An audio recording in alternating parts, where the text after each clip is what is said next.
Olá, sou a professora Cleane e vou lecionar a disciplina de História para o 7º ano do Colégio Emaús. Pessoal, nesta aula será a correção das atividades que eu deixei na aula anterior. Lembrando que nas aulas anteriores e na anterior nós falamos sobre a colonização da América. Falamos sobre a colonização espanhola, francesa, holandesa e sobre a colonização inglesa também. E vimos um pouquinho sobre a colonização portuguesa. Nesta aula nós vamos fazer a correção das páginas 148 a 149 e também das atividades complementares. Número 1. Compare as principais diferenças entre a colonização espanhola e a portuguesa. A colonização espanhola teve a exploração de ouro e prata, diferente da portuguesa, que teve a exploração do pau-brasil e, posteriormente, a introdução da cultura de cana-de-açúcar. A principal mão de obra utilizada era indígena, diferente da mão de obra que hoje pertence ao Brasil, no território brasileiro. A mão de obra utilizada predominantemente foi a mão de obra escrava, de escravos africanos. Inicialmente teve a exploração da mão de obra indígena, mas posteriormente mudou. Em regime compulsório de trabalho, mita e encomenda, embora houvesse tráfico de escravizados para algumas regiões. Colonização portuguesa, exploração do pau-brasil e mais tarde da lavoura açucareira. Quanto à mão de obra, prevalecia o escambo, e em seguida a escravidão. Prevaleceu também, gente, a exploração da mão de obra indígena.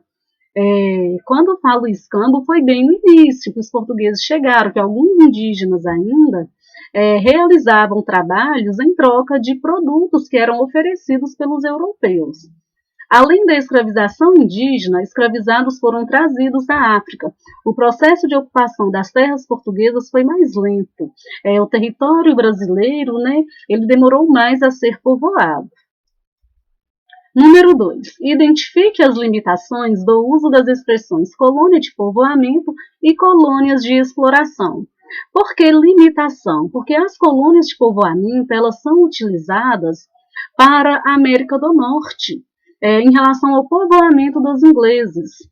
Só que aqui na América do Sul também existiram colônias de povoamento. A diferença, existiram núcleos de povoamento na realidade. A diferença, gente, vai ser que nesse período, quando houve a ocupação inglesa na América do Norte, a coroa inglesa, a Inglaterra, ela estava muito envolvida com seus conflitos internos, conflitos políticos internos, conflitos religiosos internos. Então, não houve uma fiscalização tão presente como aconteceu com a colonização ibérica, espanhola e portuguesa.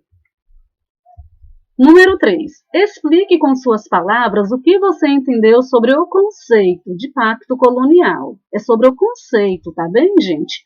O uso do termo pacto deveria denotar um acordo feito entre as duas partes, porque pacto é um acordo, é uma relação amistosa que se estabelece entre duas pessoas, entre duas empresas, entre duas instituições, entre dois órgãos, diferente do que aconteceu entre os colonizadores e as colônias.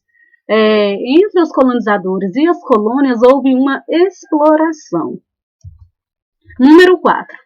Quando e como se iniciou a colonização inglesa da América do Norte? Identifique quem eram as pessoas que se dirigiram para lá. Iniciou-se no século XVII com a fundação das companhias de comércio britânicas. Muitos colonos eram puritanos, que estavam sendo perseguidos pela igreja, e pessoas empobrecidas, principalmente os camponeses, que perderam as propriedades comunais, se dirigiram para as cidades, mas lá também a situação de vida era muito ruim. Então eles emigraram, da Inglaterra para a América do Norte. Foi o processo de cercamento, tá bem, gente, que fez com que essas terras que antes eram comuns se tornassem privadas, se tornassem particulares. Principalmente porque nesse período também a terra em si começou a ter um valor comercial, que passaram a ser destinadas à produção de lã.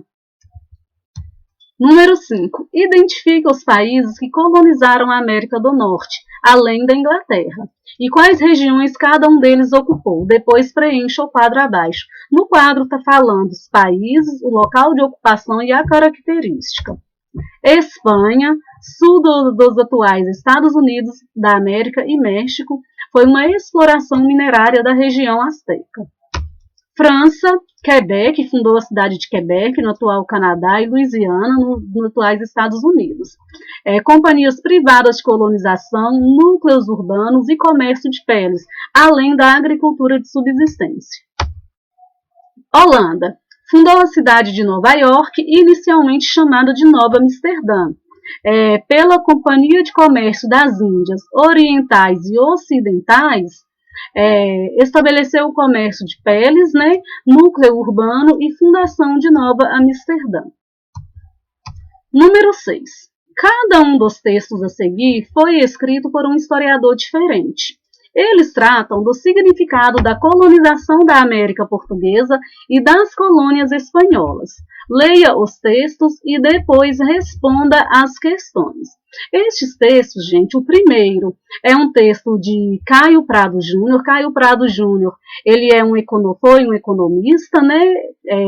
Este texto dele está tratando sobre as riquezas, a economia que foi gerada para os países europeus, que a América, as colônias americanas, serviram apenas de fonte dessa riqueza.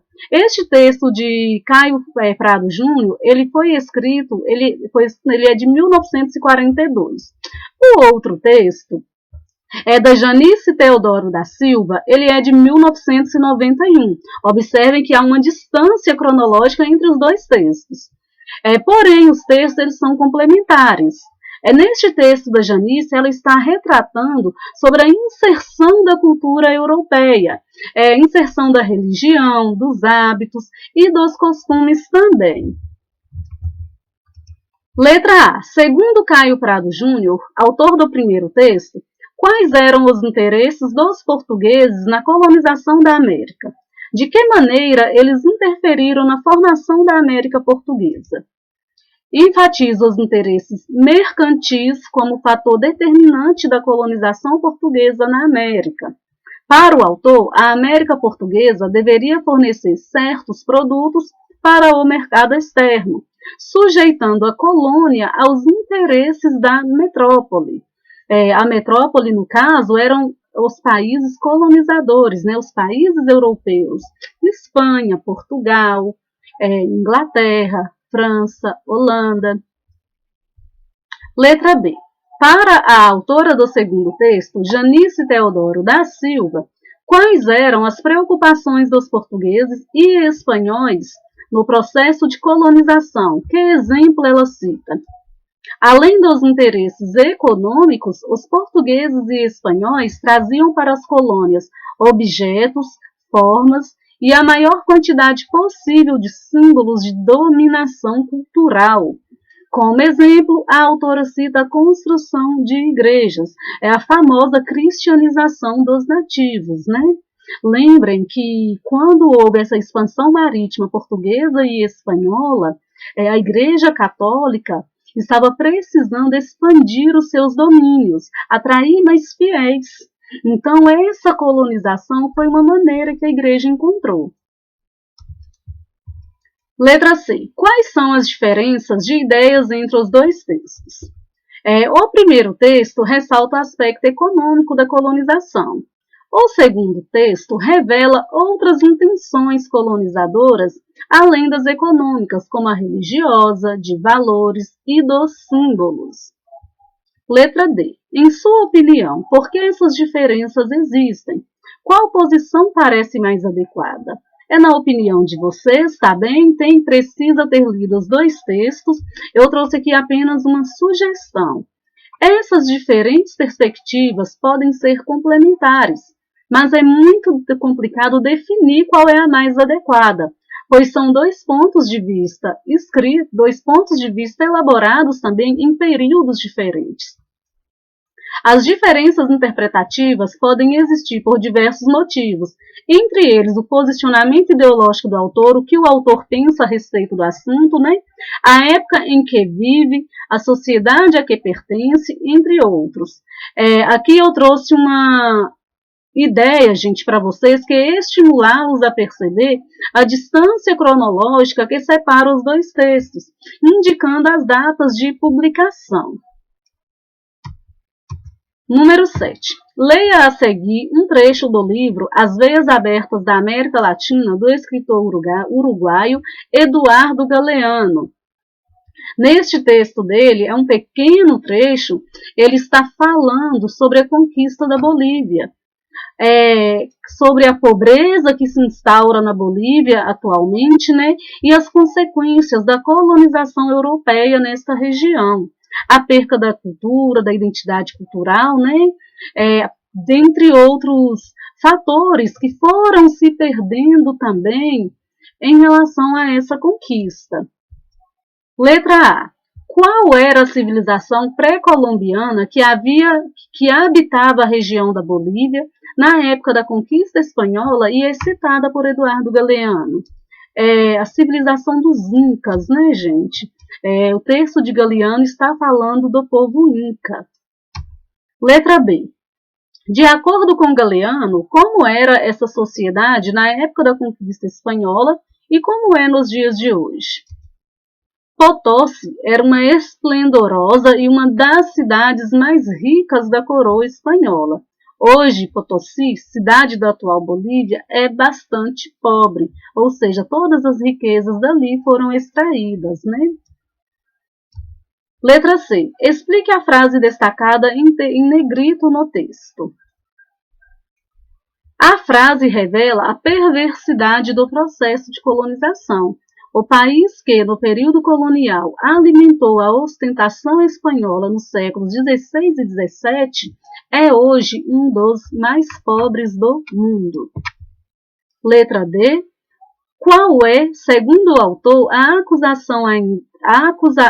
acusação ainda viva encontrada na Bolívia que explica o sistema colonial espanhol? São as ruínas dos templos e palácios, em contraste com a miséria da população. Agora são as atividades complementares.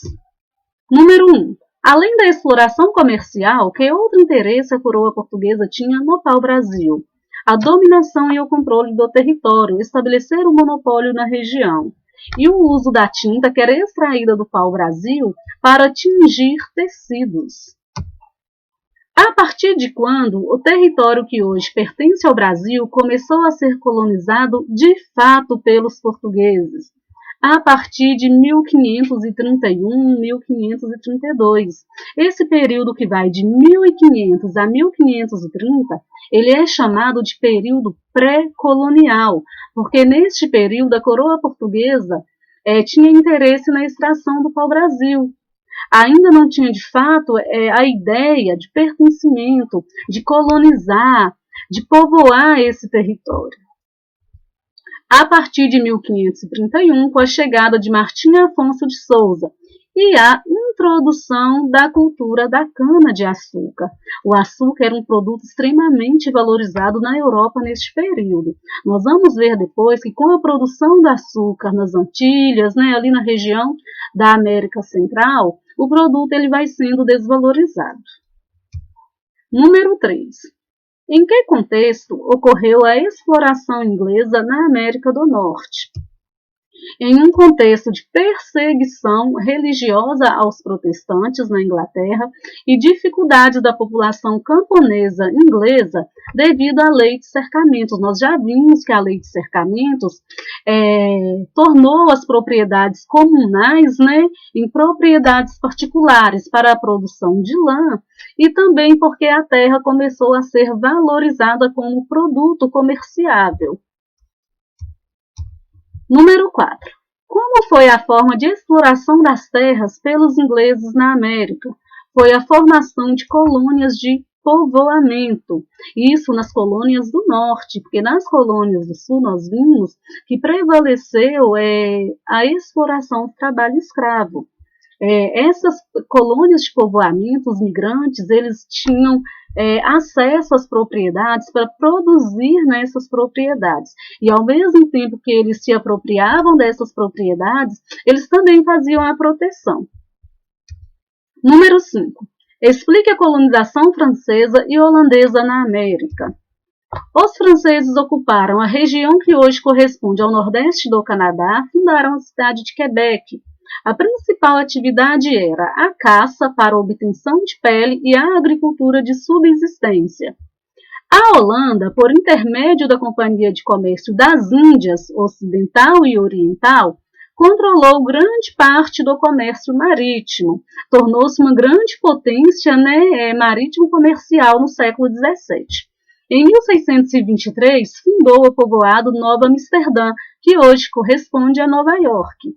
Tanto os franceses quanto os holandeses fundaram colônias na América do Sul e ocuparam temporariamente regiões da América Portuguesa. A América Portuguesa, pessoal, é aquele território que na época pertencia a Portugal. Número 6. Em que regiões da América Portuguesa os franceses e os holandeses tentaram fundar colônias? Na região do Rio de Janeiro, Maranhão e Pernambuco. No Rio de Janeiro foram os franceses, lá em 1555. E os franceses, eles contaram com o apoio, pessoal, dos tamoios, dos indígenas tamoios nessa época. Número 7. Explique a prática do escambo entre os indígenas e os portugueses. A prática do escambo consistiu na troca de produtos e serviços dos indígenas por mercadorias. Como assim produtos e serviços? Plumagem, madeira, e os indígenas faziam o abastecimento das embarcações dos portugueses. E eles recebiam em troca ferramentas, facas, machados, espelhos, as bugigangas, outros utensílios e adereços. Os indígenas se aproveitavam muito desses materiais, como facas, machados, desses objetos, porque eles não sabiam fabricar, eles não sabiam produzir. Bom, finalizamos a nossa correção. Bons estudos para vocês, até a próxima aula e lembrem-se, juntos no caminho certo.